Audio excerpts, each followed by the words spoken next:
Welcome to Sri Academy Online Teaching Classes 2020-21। सुप्रभात। मैं नीलम त्रिपाठी आज एक नए विषय के साथ प्रस्तुत हूँ। वह विषय है समास। तो बच्चों, आज हम समास के विषय में समझेंगे और पढ़ेंगे। बच्चों, आज हम पढ़ेंगे समास, जिसे इंग्लिश में कहते हैं कंपाउंड वर्ड्स। तो आइए जानते हैं समास की परिभाषा को। समास दो या दो से अधिक परस्पर संबंध रखने वाले शब्दों को मिलाकर जब एक नए सार्थक शब्द का निर्माण किया जाता है तो उन शब्दों के मेल को समास कहते हैं। आइए इस परिभाषा को पुनः देखते हैं। दो या दो से अधिक परस्पर संबंध रखने वाले शब्दों को मिलाकर जब एक नया सार्थक शब्द का निर्माण हो तो उन शब्दों के मेल को ही समास कहते हैं। समास रचना में दो पद होते हैं, पहला पद और दूसरा पद। पहले पद को पूर्व पद कहा जाता है और दूसरे पद को उत्तर पद कहा जाता है। जैसे समस्त पद कमल नयन, कमल पूर्व पद, नयन उत्तर पद, और विग्रह हुआ कमल जैसे नयन। त्रिलोक, त्रि पूर्व पद, लोक उत्तर पद, विग्रह हुआ तीनों लोक का समूह। यथा विधि, यथा पूर्व पद, विधि उत्तर पद, और विग्रह हुआ विधि के अनुसार। समास के 6 भेद होते हैं। तत्पुरुष समास, जिस समास का पूर्व पद गौड़ और उत्तर पद प्रधान हो उसे तत्पुरुष समास कहते हैं। इसे पुनः देख लेते हैं। जिस समास का पूर्व पद गौड़ और उत्तर पद प्रधान हो उसे तत्पुरुष समास कहते हैं। जैसे रोग मुक्त, रोग से मुक्त, शोकांक, शोक से आकुल, प्रेमातुर, प्रेम से आतुर। आइए इसके पूर्व पद और उत्तर पद को भी समझ लेते हैं। रोग पूर्व पद, मुक्त उत्तर पद, शोक पूर्व पद, अंक उत्तर पद, प्रेमातुर, प्रेम पूर्व पद, आतुर उत्तर पद। तो आशा है बच्चों आप तत्पुरुष समास को समझ चुके होंगे। आइए कर्मधारय समास को समझते हैं।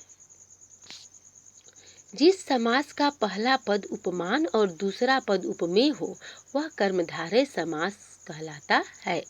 दूसरे अर्थों में इसकी परिभाषा, जिस समास का पहला पद विशेषण और दूसरा पद विशेष्य हो उसे भी कर्मधारय समास कहते हैं। जैसे चरण कमल, कमल के समान चरण, कमल नयन, कमल के समान नयन। तो आइए इसके पूर्व पद और उत्तर पद को समझते हैं। चरण पूर्व पद, कमल उत्तर पद, कमल नयन, कमल पूर्व पद, नयन उत्तर पद। ऐसा है बच्चों आप कर्मधारय समास के विषय में भी समझ गए होंगे। तो आइए इसके थर्ड समास द्विगु समास के विषय में जानते हैं। जिस समास का पहला पद समूह विशेष का बोध हो उसे द्विगु समास कहते हैं। जैसे चार पाई, चार पैरों का समाहार, पंचवटी, पांच वटों का समाहार। दूसरे अर्थों में द्विगु समास की परिभाषा, जिस समास का पहला पद संख्यावाची होता है उसे भी द्विगु समास कहते हैं। जिस समास का पहला पद संख्यावाची हो उसे भी द्विगु समास कहते हैं। तो आशा है बच्चों आप इस समास की परिभाषा को समझ गए होंगे। तो आइए हम अव्ययी भाव समास के विषय में पढ़ते हैं। जिस समास में प्रथम पद अव्यय होता है उसे अव्ययी भाव समास कहते हैं। जिस समास में प्रथम पद अव्यय होता है और वह प्रधान भी होता है उसे भी हम अव्ययी भाव समास कहते हैं। जैसे रातों रात, रात ही रात, यथा संभव, जैसा संभव हो, यथा शक्ति, शक्ति के अनुसार, प्रत्येक दिन, दिनों दिन दिन, प्रत्येक दिन। तो इस तरह से बच्चों आशा है कि आप अव्ययी भाव समास को भी समझ गए होंगे। इसको समझने के लिए हमें यह समझना चाहिए कि इसमें पहला पद अव्यय होता है और जिस उदाहरण में पहला पद अव्यय दिखे वह अव्ययी भाव समास के अंतर्गत ही आता है। जैसे यथाशक्ति, यथा जो पद है वह अव्यय है।